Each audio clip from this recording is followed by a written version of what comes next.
Karmic Retributions of Beings in Jambudvipa, Chapter 4.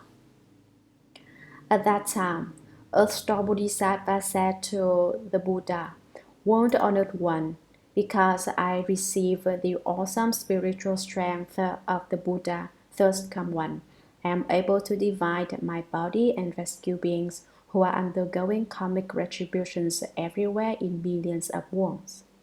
If it were not for the great compassionate strength of the First Come One, I would be unable to manifest such changes and transformations. Now the World Honored One has entrusted me with rescuing and liberating beings in the six paths until Ayita becomes a Buddha. I accept the entrustment, World Honored One. Please have no further concern." Then the Buddha told Earth-star Bodhisattva, "Beings who have not yet obtained liberation have unfixed natures and consciousnesses. Their bad habits bring bad karma. Their good habits bring rewards. Reacting to situations by committing good or evil deeds causes them to turn in the five paths without a moment's rest. Throughout aeons as numerous as dust motes, they remain confused, deluded, obstructed, and afflicted by difficulties. They are like fish swimming through waters laced with nets. They may slip through and keep their freedom temporarily, but sooner or later they will be caught. I am concerned about such beings, but since you keep making extensive vows repeatedly throughout successive aeons to take such offenders across, what further worries need I have?" After that was said, a Bodhisattva Mahasattva in the assembly named Samadhi Self-Mastery King said to the Buddha, "World Honored One, what vows has Earth-star Bodhisattva made during so many successive aeons that now cause him to receive the World Honored One's special praise? We hope the World Honored One will tell us about this." Then the World Honored One replied to Samadhi Self-Mastery King, listen attentively, and reflect well on the examples I am about to give you." One time, limitless Asamkhiyas of Nayutas of inexpressible aeons ago, a Buddha named All Knowledge Accomplished First Come One worthy of offerings, one of proper and pervasive knowledge, one perfect in clarity and conduct, well gone one, unsurpassed knight, who understands the world, taming and subduing hero, teacher of gods and pupil, Buddha, World Honored One, appeared in the world. That Buddha's lifespan was 60,000 years. Before he became a monk, he was the king of a small country and was friendly with the king of a neighboring country. Both kings practiced the 10 wholesome deeds and benefited beings. Because the citizens of those two neighboring countries did many bad things, the two kings made a plan using far-reaching expedients. One king vowed to quickly become a Buddha and then rescue absolutely all the other beings. The other king vowed, "I do not want to become a Buddha until I first rescue all those who are suffering for their offenses, enabling them to find peace and finally to reach Bodhi." The Buddha told the Bodhisattva Samadhi Self-Mastery King, "The king who vowed to quickly become a Buddha is the all-knowledge accomplished First Come One. The king who vowed to keep saving beings who are suffering for their offenses rather than become a Buddha is an Earth-star Bodhisattva." Another time, limitless Samkhya aeons ago, a Buddha named Pure Lotus Eyes First Come One appeared in the world. His lifespan was 40 aeons, and his Dharma image age, Anahat, who had accumulated blessings from rescuing beings, met a woman named Bright Eyes, who offered a meal to him once while he was teaching and transforming beings. "What is your wish?" asked the Arhat. Bright Eyes replied, "On the day of my mother's death, I performed meritorious deeds to rescue her, but I do not know where my mother is now." Sympathizing with her, the Arhat entered samadhi to contemplate and saw that Bright Eyes' mother had fallen into a bad destiny where she was undergoing extreme suffering. The Arhat asked, "Bright Eyes, what unwholesome karma did your mother create while alive that makes her now have to undergo such terrible suffering in a bad destiny?" Bright Eyes replied, "My mother enjoyed eating fish, turtles, and other sea creatures. She especially liked to fry or broil fish and turtle eggs. Every time she ate those, she took thousands of lives. Oh, Venerable One, please be compassionate and tell me how she can be saved." The Arhat took pity on Bright Eyes and used his skillful means. He urged Bright Eyes thus, "With sincere resolve, be mindful of pure lotus eyes thus come one, and also make carved and painted images of him. When you do so, both the living and the dead will be rewarded." Bright Eyes heard that, quickly renounced everything she loved, and swiftly commissioned painted images of the Buddha. Then she made offerings before them.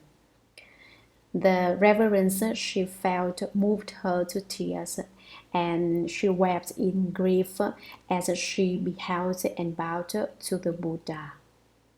Suddenly, near the end of the night, in a dream, she saw that Buddha's body, dazzling gold in color and as large as Mount Sumeru, emitting great light.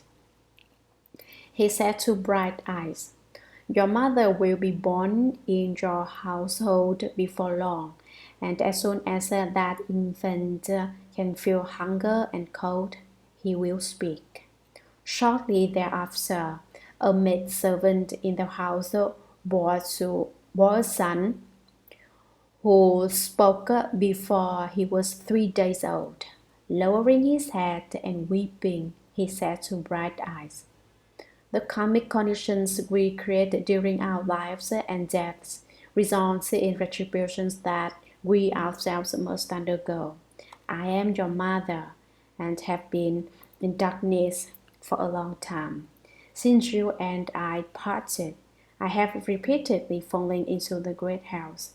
Upon receiving the power of your blessings, I have been reborn as a servant's child with a short lifespan. 13 years from now, I will fall into the evil paths again. Do you have some way to free me so that I can avoid them?"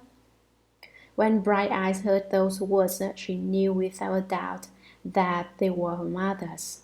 Choked with sobs, she said to the servant's child, "Since you were my mother, you should know your own past offenses. What unwholesome karma did you create that made you fall into the evil paths?" The maidservant's son answered, "I am undergoing retribution for 2 kinds of karma, killing and slandering. Had I not received the blessings you earned to rescue me from difficulty, I would not yet be released from that karma." Bright Eyes asked, "What happens in the house when beings undergo retribution for their offenses?" The maidservant's son answered, "I can't bear to speak of the ways in which beings suffer for their offenses. Even if I were to live for 100,000 years, I would find it hard to talk about." When Bright Eyes heard that, he wept bitterly and spoke into the air, saying, "I vow that my mother will be released from the house forever." At the end of these 13 years, She will be done with her heavy offenses and will not go back to the evil paths. O Buddhas of the 10 directions, with your compassion and sympathy, please listen to the vast and mighty vow that I am making for the sake of my mother. If my mother never again enters the 3 evil paths, is never again born into low stations, and will never again be female, then here, before the image of pure lotus eyes thus come one, I vow that from this day on, throughout millions of billions of aeons, I will respond to all beings who are undergoing suffering for their offenses in the hells or the 3 evil paths of any world. I vow to rescue them from the bad destinies of the hells, hungry ghosts, animals, and the like. Only after beings with such retributions have all become Buddhas will I myself achieve proper enlightenment. After making that vow, she clearly heard pure lotus eyes thus come and say to her, Bright eyes, your own great compassion and sympathy will reach your mother through this mighty vow that you're making.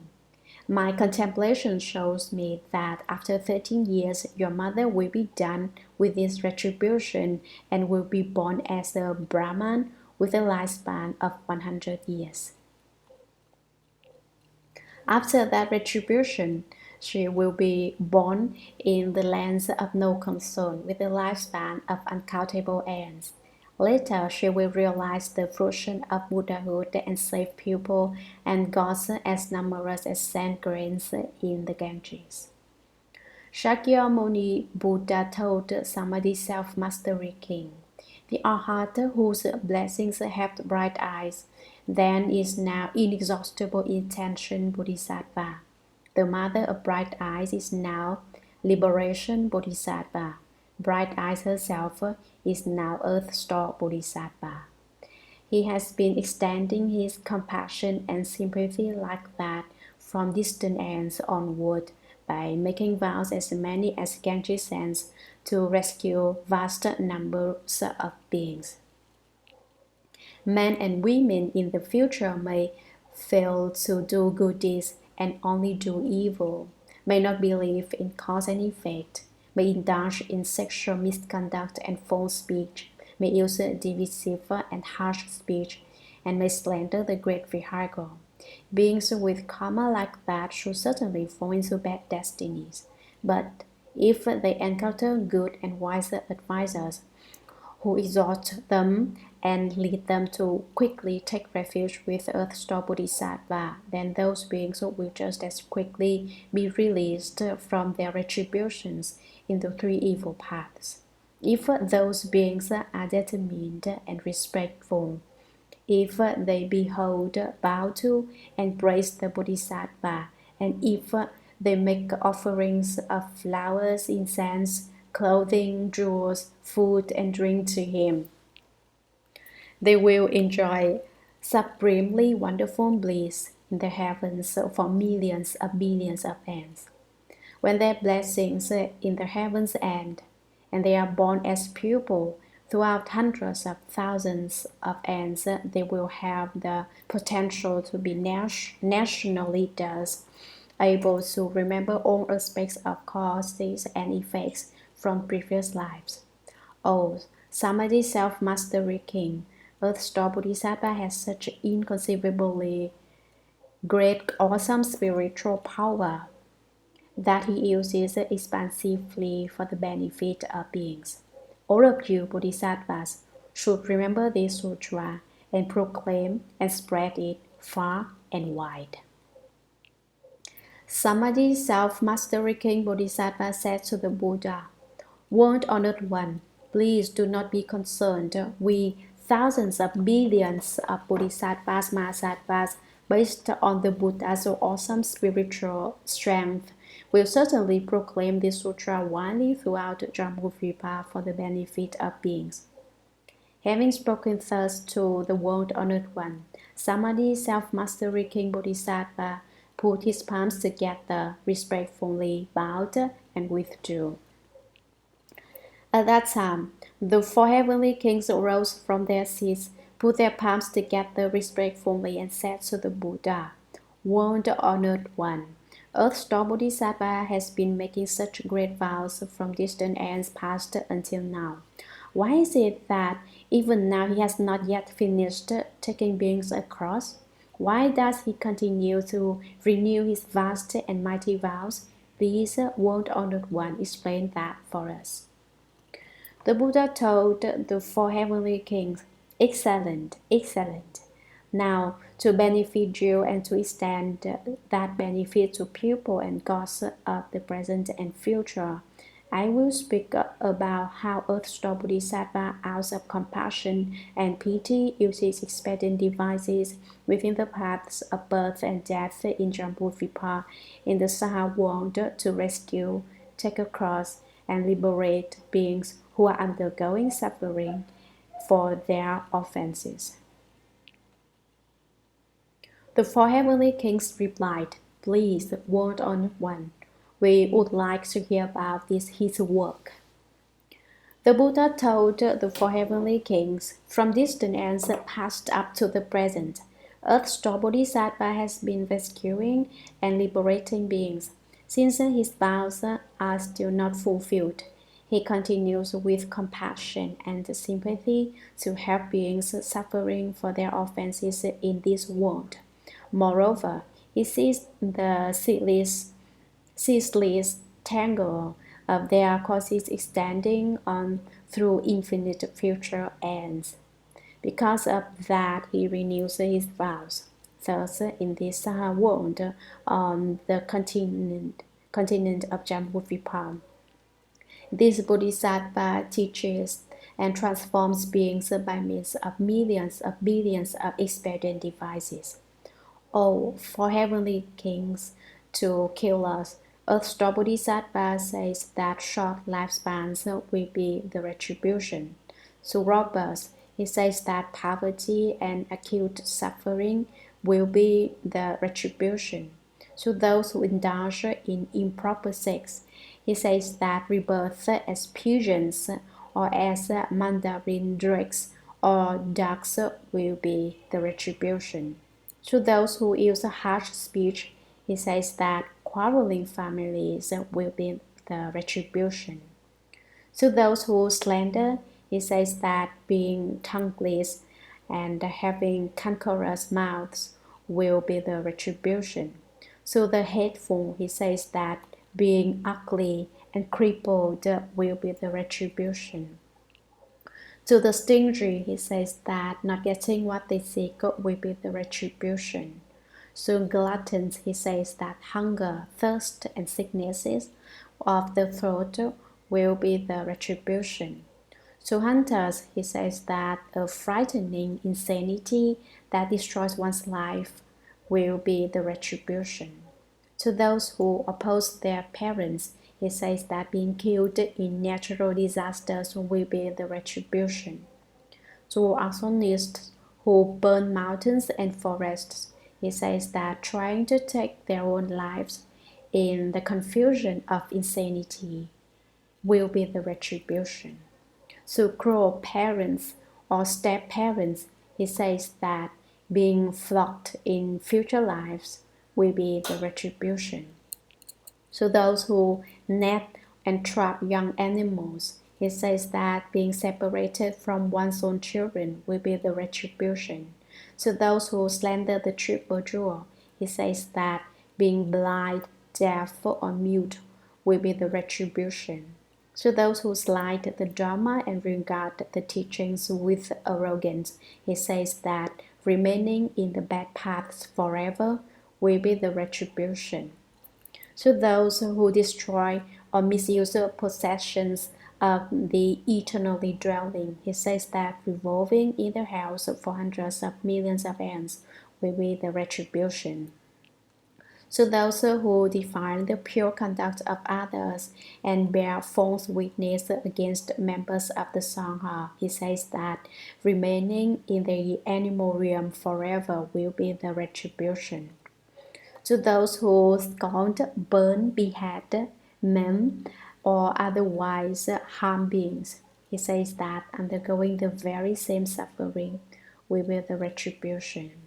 So those who violate precepts and the regulations of pure eating, he says that being born as birds or beasts that must suffer from hunger and thirst will be the retribution. So those who make unprincipled and destructive use of things, he says that being unable to ever obtain what they seek will be the retribution. So the arrogant and haughty, he says that being servile and of low station will be the retribution.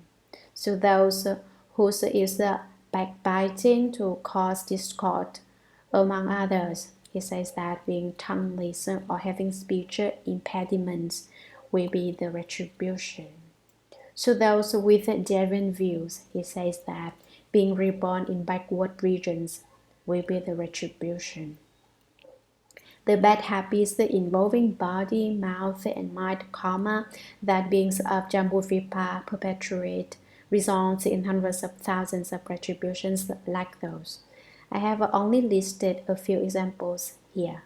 Since the varying karma created by beings of Jambudvipa brings about different responses, a star Bodhisattva uses hundreds of thousands of expedient means to teach and transform beings. Those beings must first undergo retributions such as those, and then fall into the hells, where they pass through also without being able to escape. You should therefore protect people and nations. Do not allow the accumulation of karma to confuse beings. Upon hearing that, the four heavenly kings wept in sorrow, placed their palms together, and withdrew. And part 1 of Sutra of the past vows of Earth Star Bodhisattva. The true words of 7 Buddhas for eradicating offenses. Li po di, chiao he di, tuo luo ni di, ni he la di, pi li ni di, mo he jie di, chen ling chen di, suo po he. Spirit mantra for rebirth in the Pure Land. Nam mô A Mi Tuo Po Ye, Tuo Tuo Chia Tuo Ye, Tuo Di Ye Tuo A Mi Li Tu Po Pi, A Mi Li Tuo Si Dan Po Pi, A Mi Li Tuo Pi Cha Lan Di, A Mi Li Tuo Pi Cha Lan Tuo Chia Mi Li, Jie Jie Nuo Zhu Duo Jia Li Suo Po Ke. Mantra for patching the flaws in recitation. Na mo he la da na duo la ye ye, jie la ju chu mo la, hu la hum, he su da na hum, po mo nu, suo po he. Praise. The thirsty one, out of kindness and pity, turns the great Dharma wheel. The Brahma woman kindly saves her kin. Enlightenment flower takes beings across the stream of confusion. And Lady Maya asks Earth Star Bodhisattva about causes. Homage to Earth Star Bodhisattva Mahasattva. Earth Star Bodhisattva praise. Earth Star Bodhisattva, wonderful beyond compare, gold-hued in his transformation body, he appears. Wondrous Dharma sounds throughout the 3 paths and 6 realms. 4 births and 10 kinds of beings gain his kindly grace. His pearl, shining brightly, lights the way to heaven's homes. 6-wrist golden staff shakes open wide the gates of hell, leads on those with causes garnered life and life again, to bow at the 9-flowered terrace of the honored one, Namo Earth Store, great vows and compassion, Bodhisattva of the dark and dismal worlds. On Nine Flower Mountain, most honored one, with 10 wheels of power, you rescue all the suffering ones. Homemade to Earth Store Bodhisattva.